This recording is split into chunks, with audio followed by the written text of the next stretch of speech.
What makes me to be smiling and happy here is because a member of the National Assembly is here. Our own job is to enforce the laws that they make and give to us, including INEC. So the answer is with them.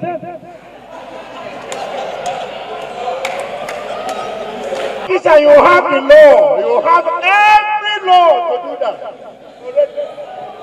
The violent person, they talk, they are criminal behaviors. And if their actions cannot be prosecuted and they can be caught and punished, it means that elections should be done through criminal behavior. And whoever emerges is a criminal. Elections are not just about the ballot. Elections are about the soul of the country. It's the energy, it's the consciousness of the people. That's what elections are about. Inflict an injury on somebody in attempt to disrupt the election. So all of them will be tagged the election matter. With the issue of inflicting a public injury on another individual in Nigeria, don't we have a place in the law where such person who has carried out such an act can be prosecuted without the issue of the election? Somebody is being injured in Nigeria. There is a law. Anybody who has been told to a fellow citizen should be prosecuted. Can they be separated? Police said they hand over to INEC, except INEC tell them to prosecute, they do. Now, okay, will I be wrong to say that criminals produce our leaders in Nigeria? If I say that our leadership in this country, going by the way the elections are run, that criminals are the people that produce our leaders, that's my own question. That's my own question. Because the ballot was snatched, the violent person, they talk, they are criminal behaviors. And if their actions cannot be prosecuted and they can be caught and punished, it means that elections should be done through criminal behavior. And whoever emerges is a criminal. Then that means our leadership comes from criminality. Or what do we do to prevent these criminal behaviors in our elections? By the police. Can we work with the police? For instance, if election will be tomorrow, police will say, don't go away between this time and the other time. You stay away. At the polling unit, somebody will say secret voting. As the person votes these days, they will bring it up for them to see they can collect money. Meanwhile, security agencies are there. INEC is there. I don't know when EFCC, whether they will be there. Somebody will vote now and raise it for the party that will give him money to see. And then go and collect money. And we are saying that vote for it is wrong. What do we do? Can we producing our leaders? Or is there any effort to change that? That's my own question, sir. I'm ready to go DSS if they come. Thank you very much once again for giving me the opportunity to speak. What makes me to be smiling and happy here is because a member of the National Assembly is here. Our own job is to enforce the laws that they make and give to us, including INEC.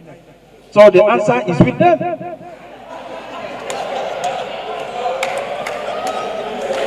The answer is with them.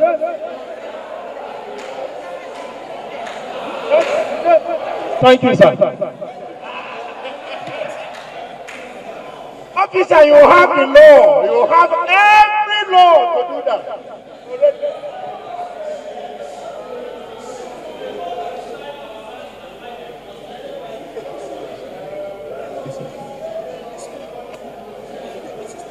Hello.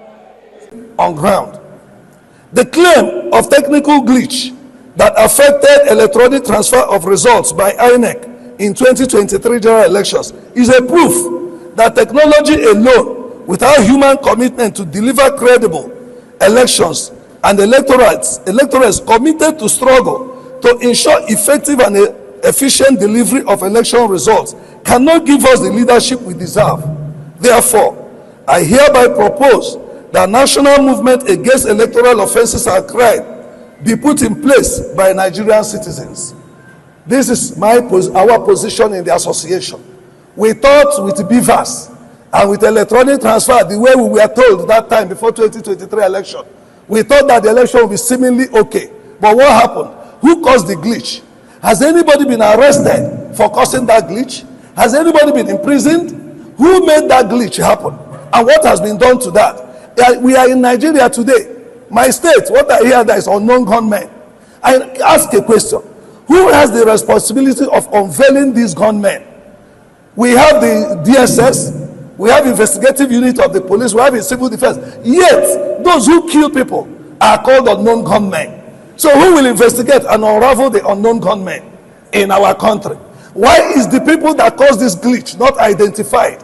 Where are they? I call on INEC today. Let the police engage the INEC.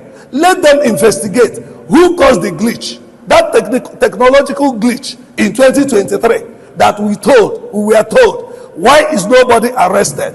Why is nobody prosecuted for causing the glitch? Who supplied the technological thing? Where is the company that did that, that handled the issue of technological transfer of results? Do Nigerians know them? What has been done so that it's not for anything? It's just for us to observe and then kind of arrest those that we kind of commit offenses that has to do with electoral offenses. We always monitor elections throughout the nation. So the local government election coming up very soon in Abuja will not be an exception. So what do we look out for? Sometimes when you see an officer of the Economic and Financial Crimes Commission, we always look out for those that always bring cash for vote buying. We always look around to see that results are not being manipulated. So when they see our red jackets, I think most of the times, some of them will not be able to carry out their illicit act. And that is why the government has made it mandatory and is even in our act that we should monitor elections throughout the nation. So in the next coming one, we assure you that EFCC will be there to monitor all the activities and will give you good and give you a very good results. Except, of course, we are just here for rhetorics. I led protests here for 23 days. I've been in DSS 3 times. My hotel was seized. If you go to Gwarimpa right now, there's a government agency there. So I understand the brutalization of our people. I live with this. I've been offered billions, literally, to go the other way, but I would not balk. There are people who are not buyable, not sellable, and some of them are here. And I like what the Honorable said. But for the will of the people, he will not be sitting here today. And that's why we're here. Are there APC people here today? Because I know invitations were given to them. Are there PDP people here today? Is ADC here represented? What about Accord? This is what we're talking about.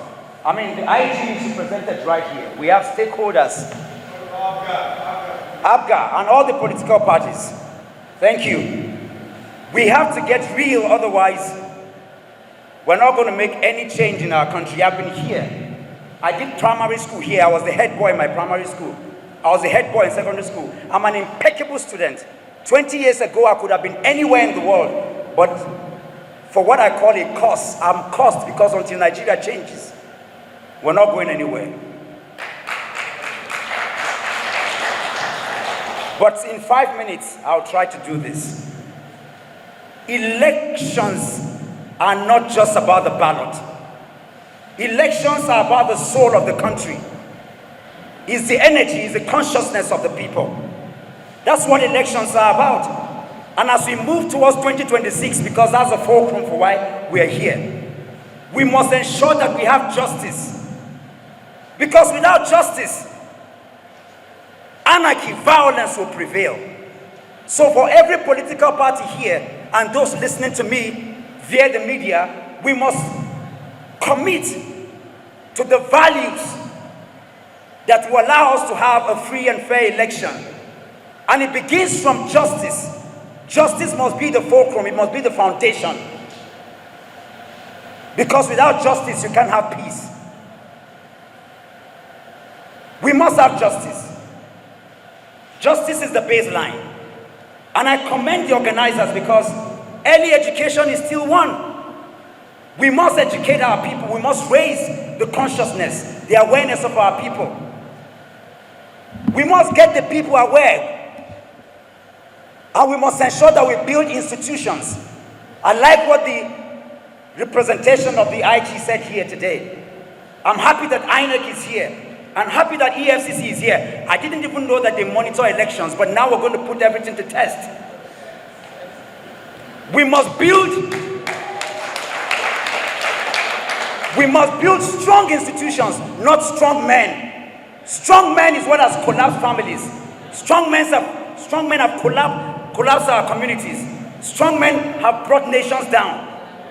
We must have security institutions that are firm and are unbiased. We need INEC that is impartial.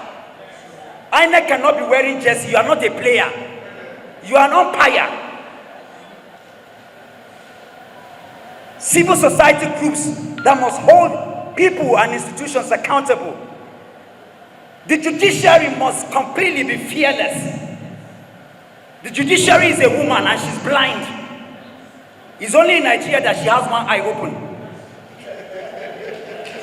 She must be blind to political parties, blind to religion, blind to tribe, blind to any social status or class. And we must engage. Like many of my colleagues have said here, the communities have to take over, the people have to take over the process. Political leaders must show themselves as an example. There must be an example. No blood of anybody is worthy of any politician's ambition. Not a single one. But from our communities, to our mosques, to our churches, to our religious and tribal groups, to our cultural groups, we must ensure, we must wake up and hold the process accountable. And lastly, people, let me tell you something. Free and fair election is not a favor. Nobody is doing you a favor. Yes. It is democratic ideal and duty of everybody.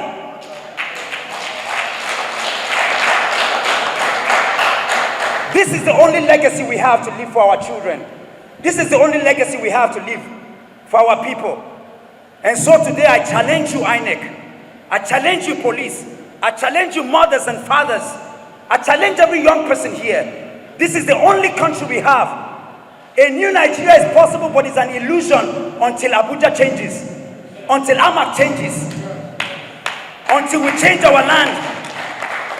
A new Amak is possible. Free and fair election is possible. And we must hold every institution, every individual, every family, including ourselves, accountable and responsible for this new Nigeria that we must birth. That has been doing a lot in different fora to make sure that this country of ours achieve what other nations in the world has achieved through good governance. Mr. Prince Will Okorie, I thank you, and I give kudos to you and your group.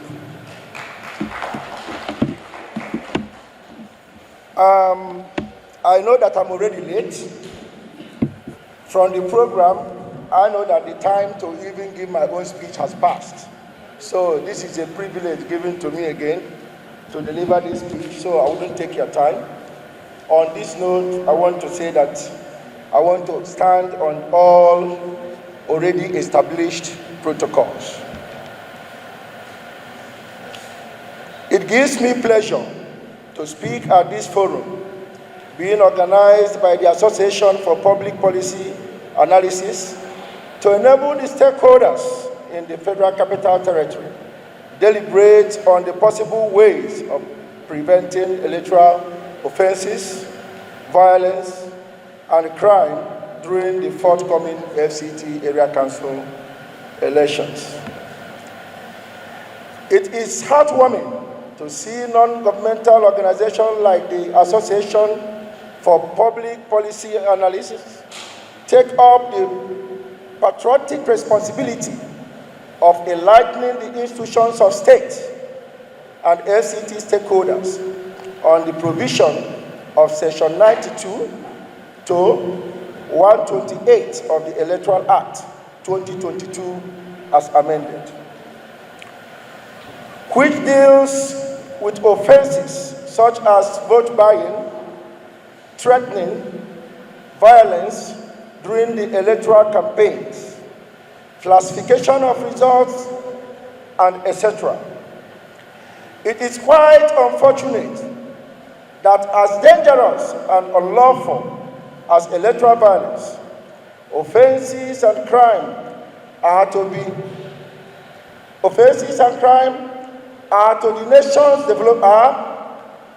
the nation's development, institutions of states established to provide electoral security, voters' education, apprehension, prosecution, and the punishment of electoral offenders, have failed to enlighten and mobilize citizens against the menace through synergy between the state institutions and non-state actors. As a lawmaker, I am aware of the importance of law for good management of elections. However, implementation and enforcement of such laws by the executive arm of government is very essential for the election to be adjudged free, fair, and credible. In the same way, the role of the political parties, politicians, and the civil society organizations in enhancing compliance is equally important. The 2023 general elections enhances effectiveness management of our elections proved us wrong as INEC raised the issue of technological glitch which hindered the electronic transfer of results and dashed the hope of many who trusted INEC to guarantee the result, to generate the result through timely transfer of results. Therefore, I urge Nigerians to be alert.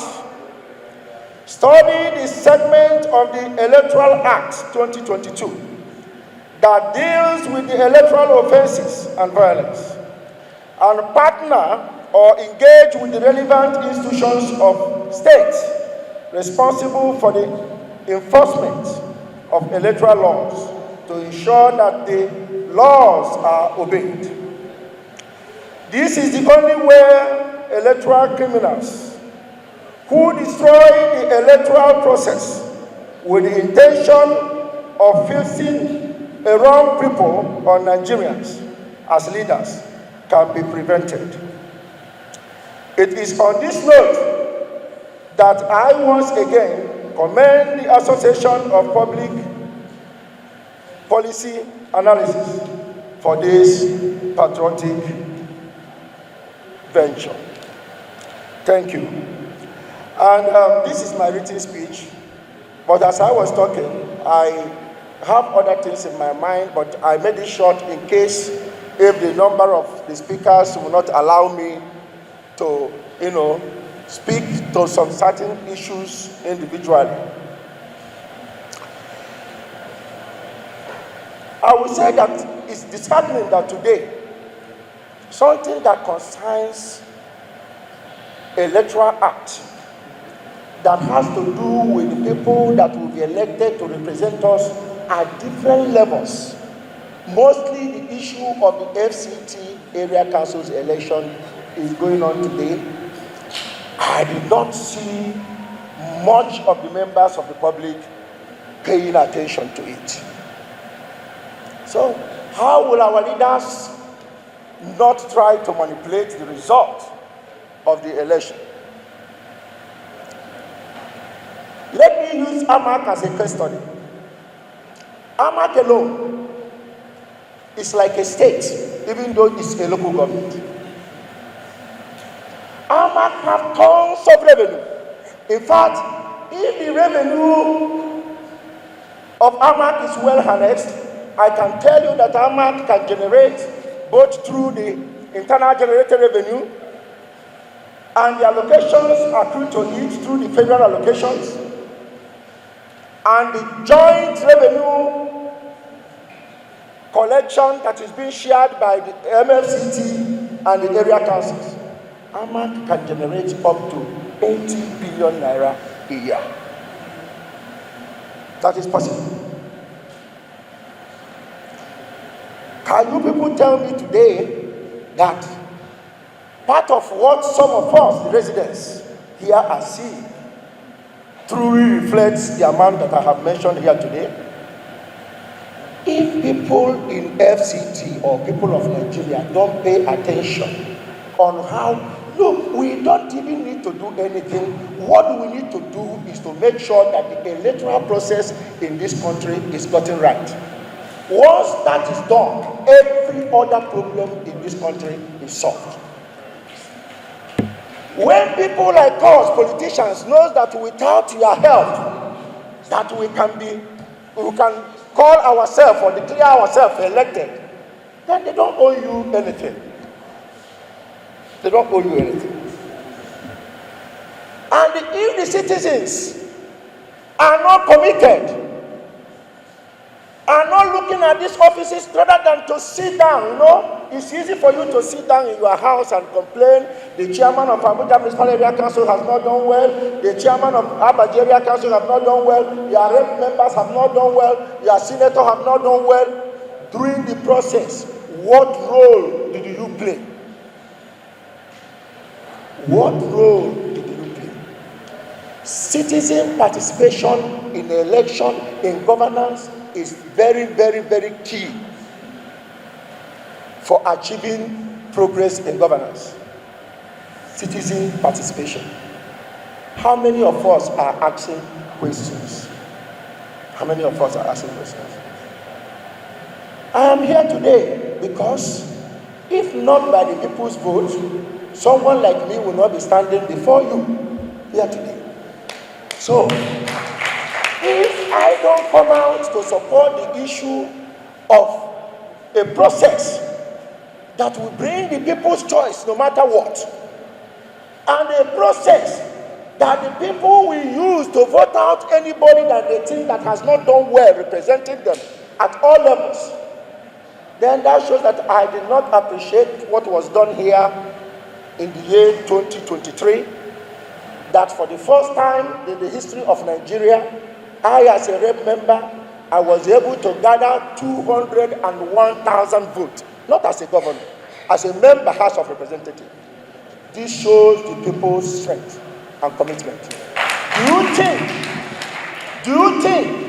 that if Nigerians truly come out and participate in the election, just like they did in the FCT in the last election, do you think that any human being in position of power can change the will of the people? Do you think it's possible? It's not possible. It's not possible. So, I believe that what is being done today is to educate the public more about the role that we can play to make sure that we find our country in a better place. My prayer is that this good message that you have brought to the people of FCT will not stop here. That we use all other avenues in helping with National Orientation Agency, I would like you to partner with some of these organizations. Can you see? That is the agency that is their duty to even bring the information or messages that will be coming out from here today to the general public. I pray that God will give us what it takes in this country to make our country a better one. Thank you all. Once your husband will go, no, I must deliver my mandate I have, and you get there, somebody have messed up the whole system, and they kill your husband. Before you know it, we are gathering that she has lost her husband. She's a widow. So please, mothers, they said charity begins at home. I know my children, I know what they can do as I am standing here, because they know the mother they have. Likewise, if we can stand firm and teach our children the right things to do from the house, no matter the situation, you know, our children love us as mothers. They will listen to you. They will never commit to such crimes. Therefore, our voices, our votes, and our presence matters in every election. So we want to say, when women rise for peace, the entire community will benefit. So please, mothers, sisters, friends, every woman listening to me right now, I want to plead that we talk to our children. We plead with them. We show them love and tell them the consequences of their actions if they allow themselves to be used for such electoral offenses. Therefore, I want to say, as we go into this election with courage, unity, and respect for one another, together we can prove that the FCT stands as a model for peaceful, transparent, and credible local council elections. Thank you, and may peace reign in our land.